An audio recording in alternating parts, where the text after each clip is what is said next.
The power button's to the top right.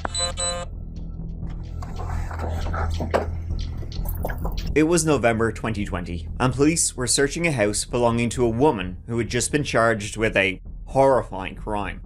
They were now in her home searching for any evidence that would help in the case against her. What they found instead, however, was a house of horrors. Almost every room had a lock on the outside. Hey you and welcome, my name is Mike, and in this whole video it is the case of Greg Rice, a man who vanished, leaving behind some very strange questions, an ex who literally drove dead bodies for a living. You were driving the van. Well, I can't explain it. And then another fella who dealt with the dead. So this entire case would be no great change up for him. I feel like I'm being investigated for something that I didn't do. But before we get into it, please subscribe to see new stories for the dark every single week. Now, you and I, let's give this, I just want to get into it, folks. So let's give it a go. It was in Horry County, South Carolina, but a place that keeps coming up, by the way. It's obviously vying for Ohio level status, am I right? And that is where Gregory Rice was doing some living. He had just, in fact, moved there to Myrtle Beach, another place that just keeps coming up, a place also known affectionately by the locals as Murder Beach. That's cute. This story won't change that at all in any way. And so with murders and deaths and all sorts, real estate is booming. So when Greg Rice, his longtime partner Meagan, and their kids moved here from Ohio, well, work is a needin'. Now Papa Greg, he worked outdoors in landscaping, such like that. But old Meagan, she needed something of her own. And so, of all things, what Meagan Jackson did, she began transporting dead bodies for a living. Basically, she was driving cold ones to the coroner's office, to the medical examiner's office, to the airport, where they could set fly, go off. It's a bit interesting, I guess, driving dead bodies around for a living, which sounds oxymoronic. And you can imagine she would be dead tired after work. Greg and Meagan had been together 15 years, both originally from Nasty Natty. Their relationship had its ups and downs like most do, but they had 4 kids together, and by and large, up until around 2019-2020, they were okay. They seemed happy enough now to be living in Murder Beach.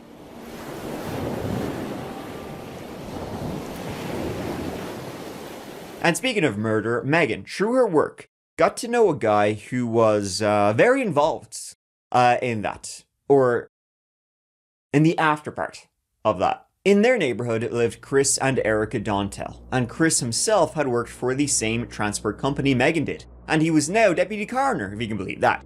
The Dontells and Meagan became really close, especially as COVID hit and things began to close down. Meagan worked with Chris a lot, and so through him she became good friends with Erica. She helped out the Dontell family through financial difficulties. As Meagan was herself quite independently wealthy, they got super close, and Meagan, in fact, began to confide in Erica and Chris some very hidden things. Things like shit's going down the drain between Meagan and Greg. They'd been together like a decade and a half, but since they had moved to Murder Beach, and I mean, if that's not a bad omen, I don't know what is. Things had been going down the shitter. Only a year or so after moving to Murder Beach, they had in fact separated. Meagan and Greg were now going through some custody issues. And Meagan would even whisper of darker things. Toxic relationships, abuse, drugs, alcoholism, all the hits, all the good ones. Meagan's work was going great, her not great. They were now living apart. Meagan, she'd gotten a house in the same neighborhood as the Dontells. Greg, he had his own apartment. During the week, the kids would be with Meagan. Weekends were for Greg. Now, Gregory Vincent Rice was 46 years old in 2020, about 10-ish years older than Meagan. He'd been married once before, and I guess that scared him off waiting at the altar a second time, as he never popped the question to Meagan. Greg loved to surf and to golf. He was big into Fortnite, comic books, and the outdoors. And he was well liked by all his friends. He was the guy people did things with, partied with, went on trips with. However, Meagan, she had the Dontell family supporting her. Chris and Meagan, they worked super close. Any case Chris got, Meagan would be his first call, and she would just drop everything immediately jump in her corpse van. I'm sure it's probably got a proper name for that, but I like it. And off she went. So while she was basically working with Chris non-stop, she was also discussing running a business with Erica. Pretty good. Except when it came to weekends and she would have to be back with Greg. This is according to Meagan, of course. And October 3rd, 2020 was one of them weekends. Time for Meagan to bring the kids to see Greg. However, this Saturday morning when she knocked, there was no answer. Greg also wasn't picking up his phone either, which is very weird because although Meagan wouldn't have a whole lot of positive things to say about Greg, one thing you couldn't deny was how attentive of a father he was. He would absolutely be there for his kids 110%. Absent father, he was no. She called one of his friends who had been working with Greg the day before, the Friday. He said Greg had been in grand form, not a bother on him. He had seen Greg that evening, as they logged off work. He was grand. Meagan herself had even talked to Greg on the phone the night before on that Friday evening saying, ring ring, dropping the kids off. Are you ready? He said thumbs up. All was well. Now, nothing. Meagan waited 2 days. Maybe he's just off for some kind of emergency, Lord knows. But she was also worried about substance abuse issues that had come up in the past, she would allege. It was the following Monday morning, with still no contact from Greg, and he hadn't shown up for work, that Meagan reported him missing to the police. It was strange, it was worrying, and now the search for Greg was on. Now, inside his apartment, when the police searched, they found his wallet was there, so he hadn't done a liger. His keys were in fact stuffed under a cushion on the porch. His car was there. In fact, the only thing missing was himself and his phone, which was weird. Like, why would you take one thing and not the other if he had indeed ran off somewhere, ran off willingly? I mean, he's probably not on a bender because his wallet was left at home, but why would you take your phone? People were worried. Meagan was worried. I mean, at the start. Anyway, because pretty soon she was like, sure, he'll be grand. Like, don't worry about it. He'll show up. I mean, she hadn't been on good terms with Greg for a while, so she was sort of, let's not cry over spilt milk. Now, at this stage. She was going around telling people he's a drunk, he's an alco. He'll be found in a ditch, in an alligator's maw, in no time. M-E-A? M-E-A-J-N. What's your last name? Jackson. What y'all married for? We weren't married. We're married. The Oh, kids you got together? 4. 4, really? I was with him for like 15 years. You talked to Greg on the phone at about 9:58, you said? Yes. And I told him that I was still good for taking the kids to your house in the morning. He said yes. And then everything was fine. That was the last time you spoke. Yes. So you never physically saw him Friday? No. Though friends of Greg's would say they had no recollections of his drug use. He wasn't into that sort of thing, like, at all. And when police searched his home, they found no evidence of drugs either. There wasn't any little sneaky stashes.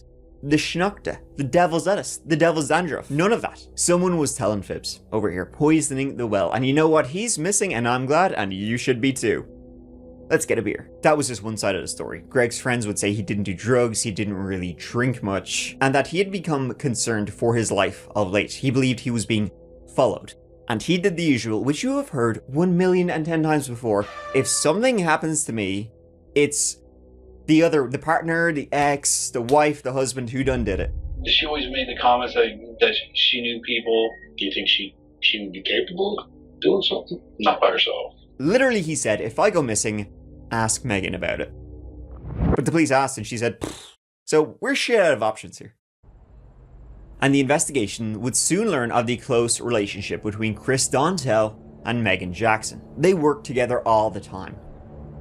Chris would call her at the drop of a hat saying he needed help with a stiff one, if you know what I mean. She was very close with that family, like, a much too close. And Meagan said she went to dinner with work colleague, wink wink, Chris, the night Greg vanished. I was there with one of the coroners. Oh, Chris. I mean, one of the reasons Greg and Meg had broken up was her work. When she began driving for the coroner's office, she worked all hours, and her 4 kids would say, suddenly, she became mean. She became drunk. She became abusive to her own kids, when before, back in Ohio, she'd been like, sort of like, alright, like, maybe Myrtle Beach is haunted. We have to 100% clear you out as quote-unquote a suspect in his disappearance. Okay. So some of the questions I'm going to ask are intrusive. They're uncomfortable questions. Throughout these interviews and the search for Greg went on, Chris and Meagan finally did admit it. Alright, you got us. We were having a tiny, teeny, insy-bitty affair. No harm, no foul. To which the police said, I am Jack's total lack of surprise. It had been an open secret. Like, even Chris's wife, Erica, she was pretty aware of the affair. However, she hadn't left Chris. About a week before Greg vanished mysteriously from his apartment, Erica had received a text, an anonymous text, while Chris was at work one evening. The text basically said, your husband is in fact having a baby with another woman. That other woman is Meagan Jackson. Then Erica got a load of messages which were screenshots of explicit, slap-a-ham-worthy conversations between Chris and Meagan. The text messages even described a secret trip Chris and Meagan had taken to Florida a week before. When Erica confronted Chris about it, he denied it. I mean, initially, which is like, good one, brave defense. It's like shitting your pants and saying, no, I didn't. Well, everybody can smell the poo-poo. However, Erica didn't leave Chris after this all came out. Proof of him banging the lady like 2 houses down, oh boy. Your wife doesn't know. She knows a little bit, but not the full extent. Erica was a real one, unfortunately for her. What about you, Chris? Do you want me to answer it? No, just, he'll be okay. He can wait. And now with Greg missing, it didn't take a genius to figure out who had likely sent those messages. Because Chris and Erica might have good reason to want Greg gone. Meagan even texted Chris about Greg learning of their affair. How Greg swore he was going to tell Erica about it, but Greg denied being the one who had sent those texts. So a motive for Greg's disappearing seemed to be forming. A secret affair that's not so secret, and a man who might lose everything if the full extent came out. Though Greg had already let Erica know about the affair, maybe another motive might be a revenge. You know who has the motive? It's Chris. He has a lot to lose. He's got the motive. And I think you're covering us something up. Not. And we're giving you every opportunity to get yourself out of the situation. There's nothing for me to get. I don't know where he is. Chris and Erica had, of course, been having an affair because there's nothing more sexy than dead bodies. Her coroner van probably stunk and not of decomposition. Erica was in it for, well, her relationship with Greg, it was breaking down and she just wanted some je ne sais quoi, which is French for I don't know what. Chris, though, he would say he was never actually attracted to Meagan during this entire affair. She was rich. She was independently wealthy after a family member had passed, leaving all their money to Meagan.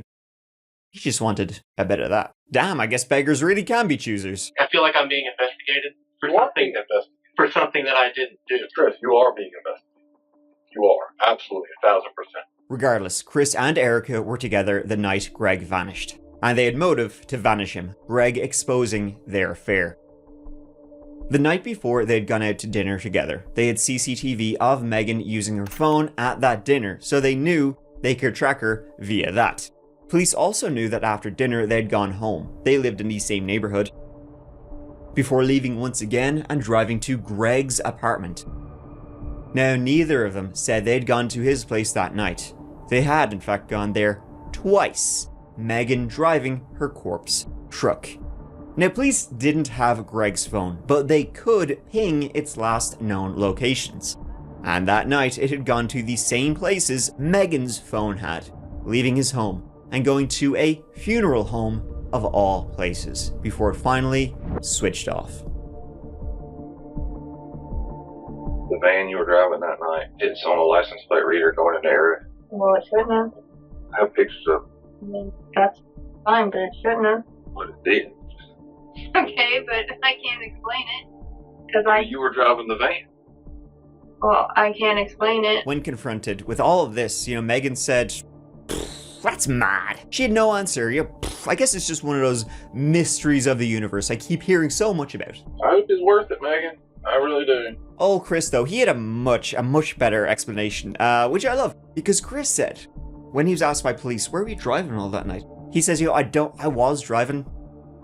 I can't remember where I was driving. Do you remember anywhere you would have gone? And I'll be totally honest with you, I'm sure you know already, she's giving me a while I was driving the car. Because I was getting a little smooch on the pecker.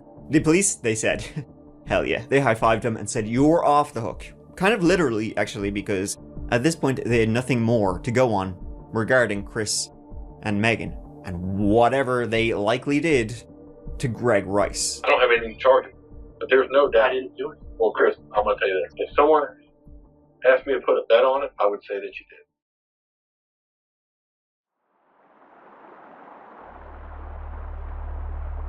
It was over a month after Greg Rice vanished, November 7th, 2020, that some catfishers on Little PD River, about 20 miles from Greg's home, spotted something in the water.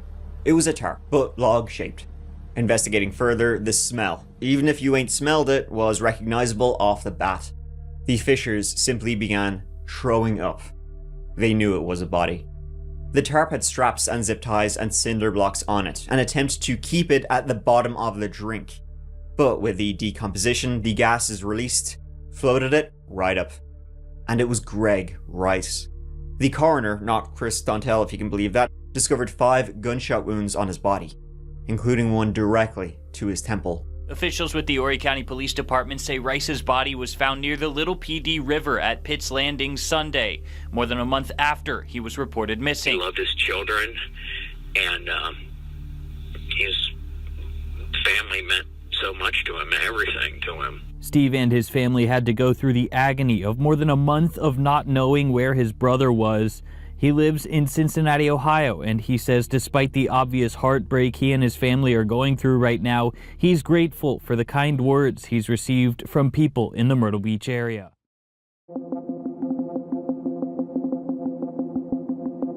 From then on, with the discovery of the missing victim's body, police could actually just work their way backwards, right? Namely because the body will always leave clues. And in fact, this body, Greg's body, had a big old one. In fact, it was wrapped around a giant clue, the tarp. Police could determine that that tarp had been purchased at a Lowe's, and there was a Lowe's, like, right down from where his body had been found. So, police went to that Lowe's saying, hey, has anybody bought one of these tarps here early October around, when Greg Rice vanished? And they said, yeah, actually, somebody did. It was all Chris himself doing the purchasing. From gas stations nearby, they found CCTV of Chris driving towards the river the night of, and then driving away. So besides being an Orioles fan, he had a huge problem. CCTV was found of them both in the area of the river the day earlier, before Greg vanished. That wasn't unusual. Meagan did like to go out to the woods to shoot her guns, which she had a lot of. What was unusual was what was seen in her car as she drove to the woods that day. A blow-up doll. Maybe that's who was in the car with Chris giving him a... well, you know. But clearly she was practicing shooting a human-like object. Bit of an L trial run for old Megs over here. And also...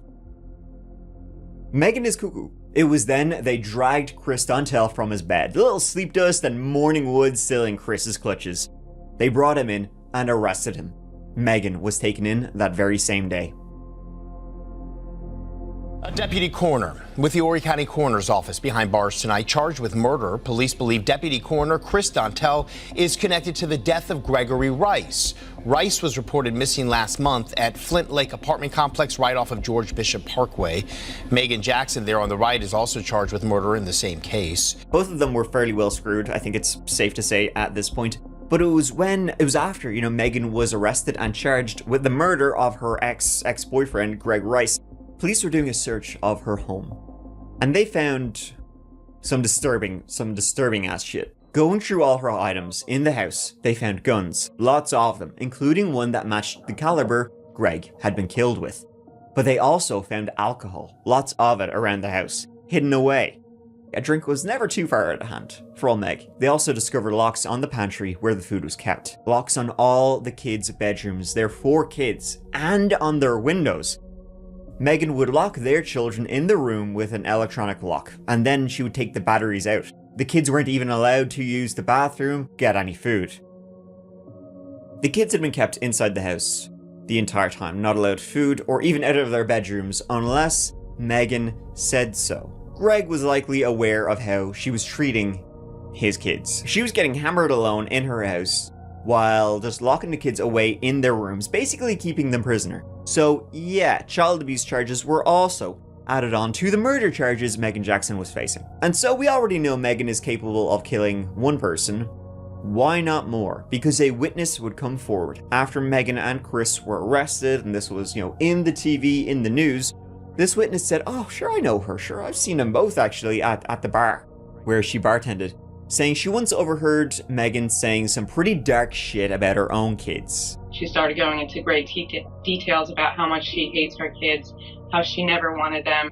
She said, I think about killing them all the time. Not great. Now, Meagan was actually pregnant with likely Chris's baby. Those texts Erica got were true. Meagan would give birth in police custody, and that baby would be placed with a family member to be taken care of.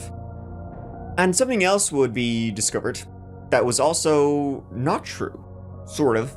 Those texts that Erica had received that were presumed to have been sent by Greg, a motive for his own murder. Greg hadn't sent those texts at all. Meagan had sent those texts to Erica, exposing her own affair. It's fucking... What? She wanted to force Chris to leave his wife, or his wife to leave him so she could have that little huggaroo to herself. That didn't happen, though. Erica didn't actually leave Chris after the affair was exposed. So then she was like, well, I suppose I may as well use this as an excuse to kill my ex-boyfriend. Which she did. And guess what? Prepare to be shocked once again. Meagan also lied about the inheritance. She had no money. Yeah, that's the only reason Chris said he was having the affair to begin with. I mean, I am putting words in his mouth, but basically he said he was only in it for the money, he wasn't attracted to her, and he had to put a bag over her head. Which, Chris, wow, that's harsh. It was all a lie. She was never rich. She was manipulating Chris, manipulating him to murder, or at least help murder her ex, Greg. And she was planning on pinning it all on him. She wanted to get rid of Greg, a Greg who knew how she was mistreating her kids and was planning on stopping it. A man who stuck in her craw. That's why she got Chris to buy the items to hide the body. That's why she got him to dump it.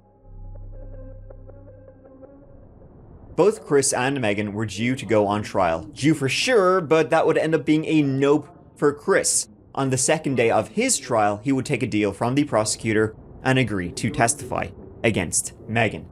Now, of course, both Chris and Meagan pointed the finger at each other, saying the other one killed Chris. They didn't see it. The motive for both of them, they would say, was him exposing the affair, sending those texts, which we know he didn't do. Literally, Meagan would say Chris was so pissed off that Greg had texted his wife exposing their affair, so he called him out. He said, come to the funeral home. Meagan would say she was there, she saw them both, Chris was pissed off. She left, she doesn't know what happened after that. Chris, the exact same story, only Meagan was pissed off. I guess Chris's side was found to be more believable because he was less manipulative than old Meg's. He pleaded guilty to accessory after the fact and conspiracy to commit murder. He was sentenced to 20 years in prison. That's what circumstantial evidence is. Now, in this case, we got a ton of it. A ton of it. Yes, you heard Madam Solicitor talking about the phones being together. Every single thing you heard Madam Solicitor say, guess who else was in there? Dontell. Then she goes at the end there, one of my favorite parts, the hand of one is the hand of all. So are they trying to tell you that you can convict Dontell? Just go ahead and convict Meagan Jackson too? Is that what they're trying to tell you? That if you can infer from all the evidence that Dontell is the one at the beginning of this, the end of this, the middle of this, and the one that has the most to lose, the one that has the motive? Deputy coroner, wife and kids? Meagan Jackson had written Gregory Rice off. She's done. 15 years, gone. See ya. Bye. She's already done something. She didn't need to do anything with him anymore. But a deputy coroner? Don't touch me, man. I'm a deputy coroner. He's got something to lose. Meagan Jackson finally went on trial in June 2025. It went about as well as you would expect it to. They killed Greg that night. Meagan shot him dead, brought him into the funeral home, and Chris bagged him up, transporting him to the coroner's van. He then dumped him in the river. Now, he was saying he did all this because he had seen Meagan kill Greg, and was worried, oh boy, he'd just seen Meagan kill her ex-boyfriend. He might be next. Because I was afraid she was going to kill me if I told the truth. I saw Greg on the left side of the road walking towards us, just outside of the apartment complex. And I said, is that him? She said, yeah. She opened the door and shot him. How many shots did you hear? A lot. She said, put him in the back of the van. So I opened the back of the van and we started treating him just as we would treat any other body. And she smiled at me and said, did you do what you needed to do? What you needed to do? I said yes, and she said, good boy. That's what he said testifying against Meagan at trial, of course. I mean, you know, trying to dump it all. I mean, it would be to his benefit to dump it all at Meagan's feet, which he did very successfully. We, the jury, by unanimous consent, find this defendant guilty. Signed by foreperson Jeffrey Roberts, dated... Meagan Jackson was found guilty on all counts and sentenced to life in prison for murder. Life without parole. Sentence to the court is that you be committed to the Department of Corrections for the remainder of your life. You'll get credit for any time. All right. Thank you. Thank you. All right. Anything further from the state? Nothing from the state, Your Honor. All right. The court is adjourned. Thank you very much. Thank you.